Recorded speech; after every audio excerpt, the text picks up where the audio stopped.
ئەو دوو گەنجە ئەو سزایە جێبەجێ نەکرێ بە سرانە، چونکە لە ڕاستیە هەم لە هەرێمی کوردستانە دادگاکان بە شێوەیەکی گشتی لەژێر هەژمونی حیزبان و هەمیش ئەم دۆسیەیە یعنی بەپی ئەو ڕاگەیەنراوانەی کە بڵاو کراوەتەوە لەلایەن هێزەکانی باکووری کوردستانەوە و لەلایەن زۆر ناوەندی تریش و خێزان و کەسوکاری ئەم دوو گەنجەشەوە کە ڕاستە هێشتا بەڵگە و ئیسپاتی تەواو نییە لەسەر ئەم قەزەیە و دووهەم ئەمە لە ئێستادا بە جۆرێک لە جۆرەکان ئەچێتە خزمەتی سیاسەتی داگیرکاری تورکیاوە چکە جیال لەوەی کە مەسەلا ئەمە باز لەوەکرێ کە دیبلۆماتکار بووە بەڵام بە پێچەوانی ئەمەشەوە زانیاری هەیە بەپی ئەو ڕاگەیەنراوانەی کە لەلایەن ئەو هێزانەی باکووری کوردستانەوە بڵاو کراوەتەوە و بە گشتیش یعنی کاری سیخوڕی کراوە و ئەمانە بەشی زۆریان بە تایبەتی ئەو دەستگا سیخوڕیانەی دەوڵەتی ئێران و تورکیا لە منطقەکە هەن بۆ جێبەجێکردنی ئەو پلانانەی کە ئەم دەوڵەتانە لەسەر شۆڕژگەڕەکان و کەسایەتی و تێکۆشەر و سیاسەتمەدارەکانی باکوور و ڕۆژهەڵاتی کوردستان جێبەجێکردنەوە بە تایبەتی لەم قەزەیە لەسەر کەسایەتیەکان و سیاسەتمەدارەکان و شۆڕژگەڕەکانی باکووری کوردستان بۆیە منیش دەنگی خۆمە خەمە پاڵ هەموو ئەو دەنگانەی کە داواکەن ئەم سزایە جێبەجێ نەکرێت و پێداچوونەوەی پیا بکرێت و ناشکرێت لە ڕاستیە ئەمە وەکو خەڵاتێک پێشۆش بە دەوڵەتی تورکیا بکرێت. دیارە ئەم دۆسیەی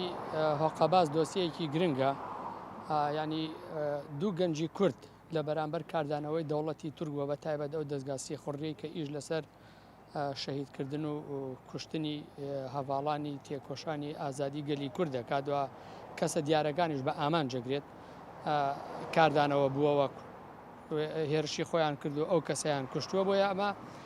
ئەرکێکی نیشتیمان پەروەری وڵات پارێزیان بەجێهێناوە کە پێویستە هەر کوردێک لە بەرامبەر ئەو ئیشەیە کاردانەوەی جوانی هەبێ و دەستخۆشی بکەوە پشتیوانی بکات لە گەنجانێک کە توانیویانە لە ڕووی وڵات پارێزیەوە نەک لە ڕووی ڕێخستنیەوە چونکە ئەوانە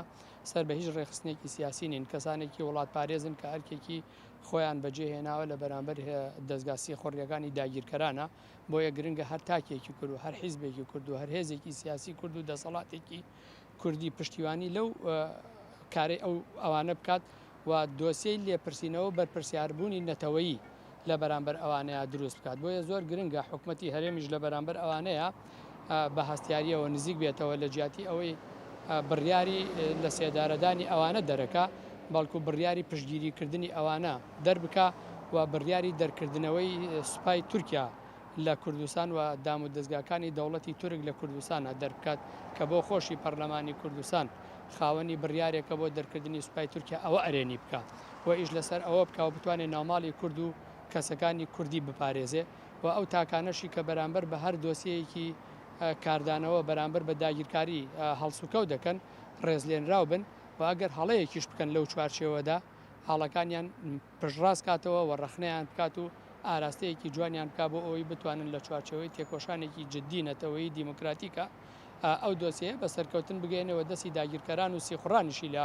کوردستانی ئێمەدا کۆتا بکە لەبەرەوەی حکوومەتی هەرێم بۆ خۆی خاوەنی پێگەیەکی کوردبوونەوە خۆی بە کوردایەتی بەناوەکات بۆیە گرنگە لە بەرامبەر ئەو دۆسیەیەدا هەستیار بێت و ئەرێنەی سێدارەدانی ئەوان نەکا بەڵکو ئەرێنی ئازادبوونی ئەوان بکەوە ئازادیشیان کا پێویستە.